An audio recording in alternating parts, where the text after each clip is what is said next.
yaani unakusanya mapato kwa wananchi hawa, alafu hapa maeneo ya kufanya biashara maduka yote yamejaa maji. Mimi naitwa Malunenge. Nimepita hapa kuna katibu wa chama. Umeona nini kutokana na maji hapa? Kwa kweli tunapata. Inaandikwa Mkalamba nauza spare. Kaka vipi? Sawa mapema? Asante sana bwana. Mheshimiwa umefanya vizuri bwana kushuka hapa. Angalia yeye mwenyewe hapa kwa kweli. Unajua hapa kwanza pamenda hivi. Tungepata hata kifuzi tu wanyoosha alafu maji yao yanatembea naenda hivi. Ingekuwa jambo jema. Tunaona watu kiangalia mheshimiwa pamenda hivi. Huku kumeinuka, huku kumeinama, lakini hapa pana bonde. Ni kuweka tu kifusi hapa basi. Maisha mengine yanaendelea.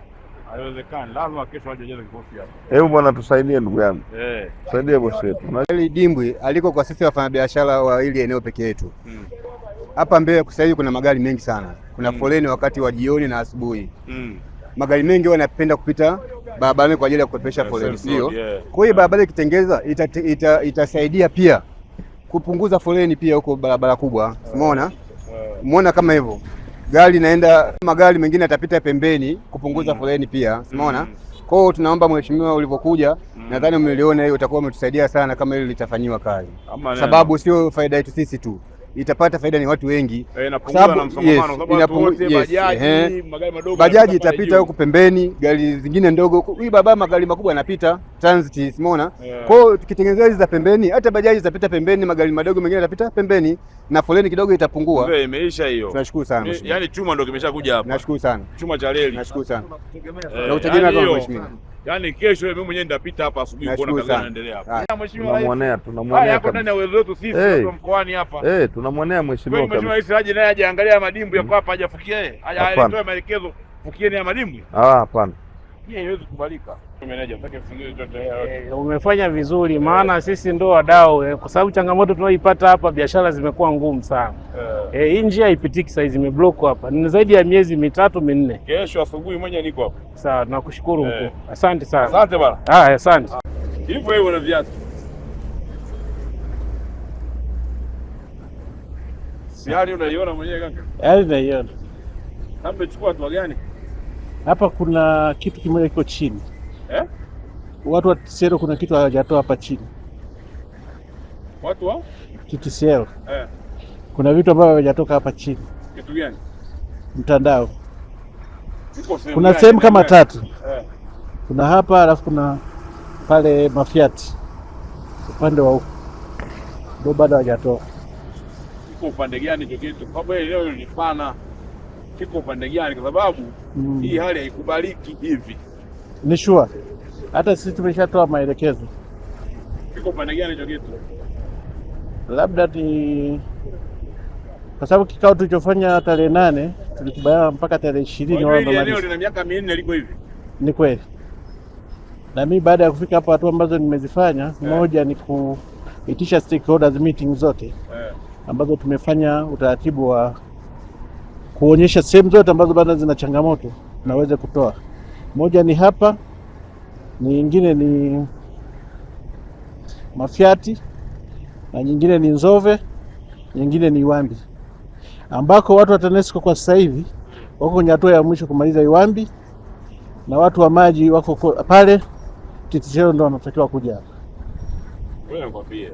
Hii barabara huu ni mwaka wa 3 sasa hivi anakujenga. Ni kweli. Yaani sababu inayofanya wasitoe hapa ni nini? Pana nini hapa? Na kweli ndio maana ninasema kwamba mimi baada ya kufika hapa ambayo nimeligundua ni moja ya changamoto ambazo ni miundombinu ambayo ilikuwa humu katikati. Yaani kesho ndio tunamalizia maadhimisho ya CCM. Ndio. Ya 49. Na moja ya miradi tunajua kuipitia na ikiwemo na hii barabara. Nikupe uhakika kwamba kwa hatua ambazo tunaendelea nazo ni moja ya hizo kero ambazo tunaendelea kuzitoa. Na alikuwa hapa peke yake. Hata ukienda kwenye nafikiri pale Mkuru ambao anakojenga daraja na pale zile kero zote tumeshaziondoa. Nasema hivi kesho ndio hii barabara ndio tunaipitia. Ni kweli mheshimiwa. Haya maji sitaki kuyaona. Ni kweli tutafanya kila jitihada kuelekeza watu hao wanaojenga barabara. Kwa sababu sasa hivi hawajengi barabara kwa sababu ya mvua. Ni kweli. Malori yamepaki.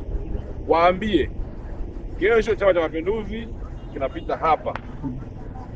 Na huyo mtu TTCL aje aseme Sawa. Hicho kitu kiko upande huu, kiko upande huu. Sawa. Kama kiko upande huu ni mchirizi, upande mmoja ujazwe maji. Na kuhakikisha vyote tutafanyia kazi.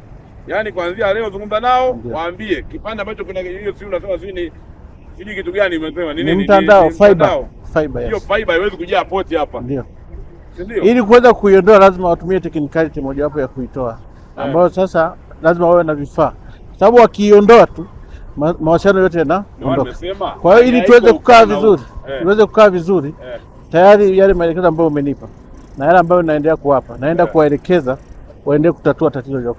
Yaani wajaze upande mmoja magari yapitike, pabaki kipande kidogo kile ambacho cha mtandao wao. Tutafanya hivyo mheshimiwa. Na wao watafukua tena wenyewe kwa gharama zao. Sababu cheo wao. Tutafanya hivyo mheshimiwa. Sasa wananchi hao wanafanya biashara hii.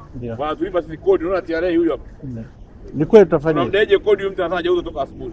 Ni kweli. Tutajitahidi kuhakikisha tutafanya hilo tatizo. Unaelewa meneja? Nimekuelewa. Ndio mimi nimetoka huko nimesimama mwenyewe. Hawajaniita wananchi. Mimi mwenyewe tunakerwa. Ni kweli. Hii siku ya 4 leo. Ni kweli. Tutaifanyia hiyo katibu. Lakini sioni hatua yoyote. Mheshimiwa, ni kuhakikishie katibu tulizungumza naye na nimemweleza na nimemwambia ni hatua gani ambazo tunaendelea nazo kwenye hii njia 4. Nasema hivi ndugu yangu. Ndio. Kesho, yani wewe hujaua. Mwito mkandarasi kwa sababu sasa hivi ana kazi yote imepaki vifaa pale. Kweli. Amwage vifuso na huyo mtu wa nini sijui wa TTCL. Pita naye hapa kuonyesha hiyo mkondo wake uko wapi. Upande mmoja wote jaza vifusi magari yapite. Tutafanya. Tuelewe haya mambo ninayosema wananchi hawaelewi. Tutafanya hivyo. Wanatukana sisi, wanamtukana na Tanzania. Kweli sisi mkoa mzima tunashindwa kupata maarifa kufikia hapo. Na kweli tunaliingilia hilo swala litakavyo. Haya bwana. Nakushukuru sana. Mimi kesho niko hapa tutakuja kukagua. Nitakuja kuona kazi inaendelea. Nakushukuru sana. Tutafanya hivyo.